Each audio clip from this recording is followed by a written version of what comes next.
It said it's Chut Gimel. For some reason I thought Yud Gimel, which is today, tomorrow actually.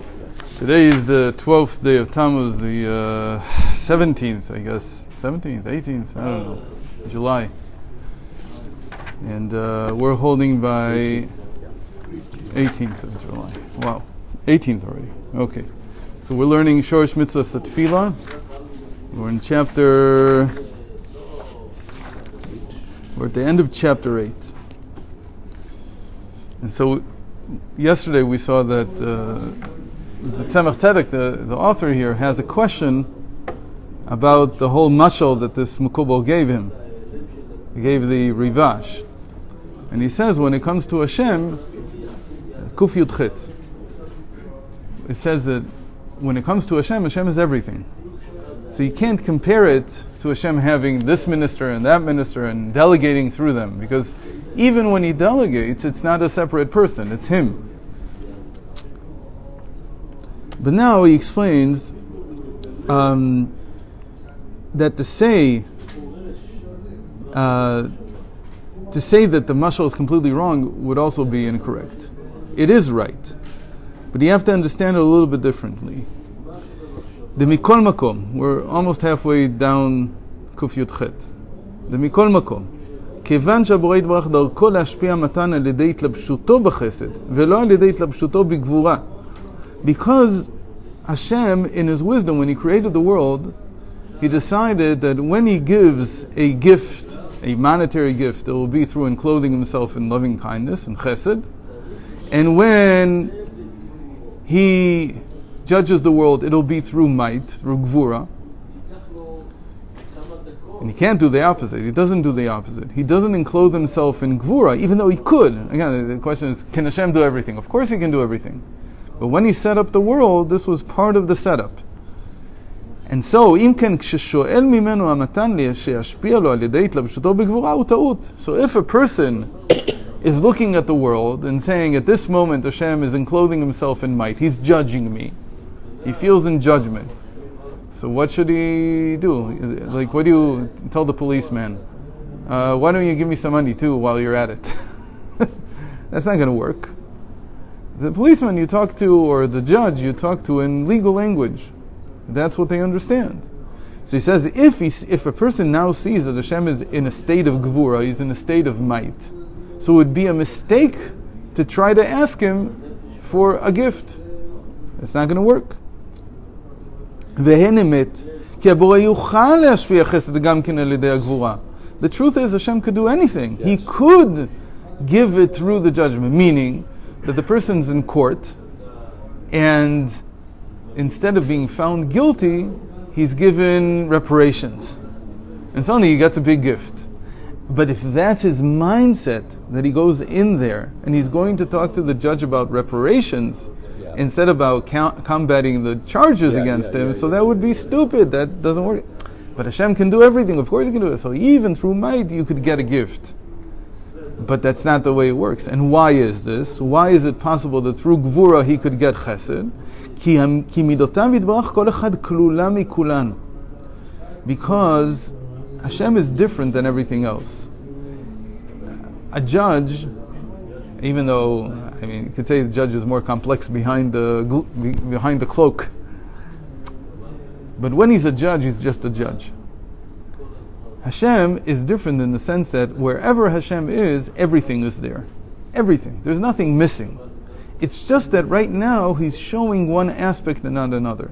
So even when He's in the vessel of Gvura, in the sphere of Gvura, all the other, all His powers are still there. Yeah.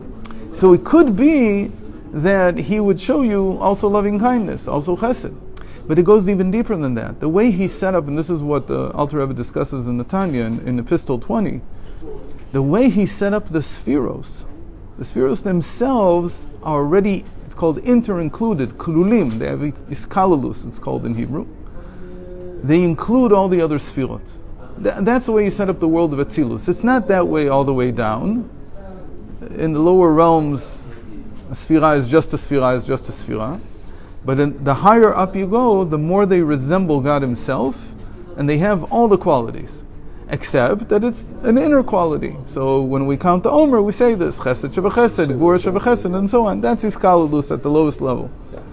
And there we're even just talking about what's going to affect our animal soul. It's not even light that's very complex. The higher up you go, the more complex it even becomes. In any case, so Hashem can do that. But for this, a person needs to have tremendous merit in heaven. To transform the measure of judgment into a measure of compassion, that doesn't happen every day. For that, you need to have real merit, meaning you must have done something incredible for Hashem to be willing to do this for you. Meaning, right now, I'm revealing myself in judgment, and you're asking for loving kindness, for compassion. Hashem does. That's what Moshe Rabbeinu did. Hashem wanted to destroy the Jewish people. What does Moshe Rabbeinu say? He says, not only will you not destroy them, I want you to make sure that you're with us all the time. If your face, meaning your inner self, which contains everything, does not go up with us out of this place where they worship the calf, don't take us from here. We don't want to go. And Hashem transforms, and this is the motif of this week's parsha. V'lo ava Hashem Elokecha lashchitecha. God didn't want to destroy you, therefore He transformed the curses into blessings, which is what He did to Bilam. So Bilam wanted to curse. Hashem told him, "Okay, go, but you'll say what I want you to say." Meaning, Bilam was looking for the moment where Hashem is angry, and Hashem transformed it into a moment of compassion. But that's special, he says. Because when it comes to the measure of judgment, there he's very particular and meticulous and precise. As the Navi says, even the heavens cannot stand Hashem's real judgment. Even by the malachim, even by the angels, he finds fault. So you want to stand in this place where there's so much judgment and turn it into compassion? There is such a thing, but it's very rare. It's very special. V'amru Razal. George also. When? Regular George also he changed it to me this. What, a person? Yeah, or shofet. A judge? Yeah. I don't know. You think he turns it into compassion from the first moment he had compassion? Could be from the first moment, from the moment he saw the person, he said, "This guy isn't guilty." He made a decision. He made a decision. He's a human being, but the whole thing can be changed. I don't know. I've never been able to. I could tell when I walked into a store how I was going to be treated, and it never changed. But maybe that's me. Now the Chazal say in Sanhedrin Kuf Yud Aleph Amud Beis Al Pasuk Vaymaher Moshe. It says that when Hashem passed over Moshe Rabbeinu with the 13 measures of judgment, Hashem spoke them. He said, "Hashem, Hashem," and then Hashem said, "Kel Rachum V'Chanun Rachapayim Rav Chesed V'Emes Noitzer Chesed Na'alofim," and all the 13 measures of compassion. Then it says right after that, "Vaymaher Moshe," Moshe quickly Vayishtachu Arza, and he bowed down. He prostrated himself completely. So, from the way it's written, it's understood that he did this mid-sentence. Meaning in the middle that Hashem was saying the 13 measures of compassion, Moshe Rabbeinu prostrated himself. Why? So the Gemara asks, Mara'a, what did he hear that caused him to want to stop there? Meaning he tried to stop Hashem, he said, "Oh, this is good enough, don't." Or maybe it's the opposite, this is too harsh. But he wanted Hashem to stop. So the question the Gemara asks is, Mara'a, what did he say? So the first opinion, the opinion of Rabbi Chanina ben Gamla, he heard Erech Hapayim, meaning he has not much patience. Long face means, Erech Hapayim literally means he has long nose, but it means he has much patience. And so the Gemara continues there, and it tells us the Medrash that when Hashem Moshe Rabbeinu stopped him. Why? Because he said, if you're so patient, how is the world ever going to be rectified? Because even when people do terrible things, you're still going to have compassion, you're still going to be patient, and it's going to take forever. So Hashem says, Chayecha she'ata tzarich lemidazu. You'll see that you will need this this measure that I have. And when did he need it? In the Chet HaEgel, when they worshipped the golden calf, and he came to him and he said, even though they sinned, I want you to forgive them. So El Chapayim means it's for the good and for the bad. So that's one opinion. The other opinion is Rabbanan, the sages, the rest of the sages say Midat Emet. He saw that when Hashem said truth, emes. And what does emes mean? Emes means that whoever sinned receives a punishment, meaning he judges a true judgment. So Moshe wanted to stop that. He said that's too harsh, maybe. The Gemara is not clear about whether there it was because he wanted it to be or didn't want it to be. In any case, this is what the Rebbe here is talking about. Mara'ai metra. He saw truth. And truth means that when there's judgment, there's no compassion. Ki im lo al yedei zchut gadol ve'atzum. Unless there is some tremendous merit, like we said. So that's with emes. Ma she'en ken al yedei midat hachesed darko leitiv la'ra'im ve'latovim. But if his measure was only chesed, like El Chapayim here, so El Chapayim would have meant that's where he wanted them to stop. Also, in the other opinion says it's because this was good enough. You don't need anything more after this, because this allows things to turn from one side to the other. But in general, emes, which is what Chazal say, it means that he doesn't turn things so easily from one side to another. V'omnam, קושיית הריבש, מי מכניס אותנו בכל זה? הלא טוב להתפלל סתם לשם יתברך. Remember that the Rivash said, so he said to the Mekubal, why do we need this whole story? Just daven to Hashem. Who cares what midah he's in right now? It doesn't matter at all. רוצה לומר, לעילת העילות כמו שהוא למעלה מהתלבשותו בעשר ספירות עדיין, והוא ידע באיזו דרך השלים המבוקש, אם על ידי שהתלבש בספירת החסד, לפי עניין בקשתו של זה, והיא קושייה לימתא לכאורה. So it's still a very good question. So why not just dive into Hashem himself and forget about it? He'll figure out how he wants to give you what he wants to give you. You don't have to give him advice.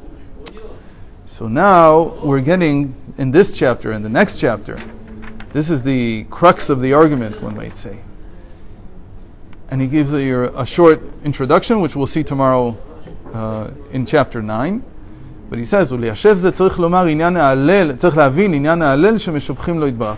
this, we have to understand why it is that we exalt Hashem. Why do we even compliment him? What is this? What, he needs compliments? Tell him like this, he's like that. The reason that we compliment him, that we give him exaltation, that we describe his greatness, is because we want to bring down we want him to reveal a certain aspect of himself. Because remember, the whole problem here is that if I'm talking to the infinite, and there's no conduit, so I can't receive it. I need a conduit. In order for me, meaning a person calls out to Hashem, and he doesn't hear anything. So what should he do? What's the answer? The answer is Hashem's going to show you. Just wait. Live life, and you'll see that what you need will come. How is it going to come? You don't know yet. But in order for it to come, it's not enough for me just to call out to the infinite. I need it to come down in a way that I can see it. I have to have a conduit. If there's no conduit, Hashem doesn't throw healing down from the sky. There's no such thing. You have to do something. Something. There used to be people... Wait, who has to? We have to do something. There has to be a conduit. Sometimes we make it, sometimes he makes it. Okay. But there has to be a conduit from the infinite to the finite. Yeah. So some people would just buy the medicine that were prescribed, and that's it. They never took it because they said, I made the conduit. That's it. That's all you need. Right. It's already enough. But you have to have something to bridge the gap between the infinite and the finite. So the first thing we do is we exalt him in the way that we want him to affect us.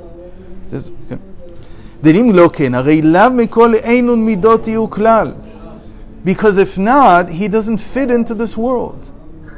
You won't find the infinite in the finite. To find the infinite in the finite, you have to have some kind of conduit. You have to have some sphera, something. The exaltation, when we give him praise, he enclosed himself in the sphere that we're talking about, the one we give him praise about. וכמו כן על ידי הזכרת השם, השייך לספירות ההוא מתלבש בה ויומשך בקל יותר המבוקש. And that's the reason why we call him out in different names, because we said each one of the names refers to a particular sphera.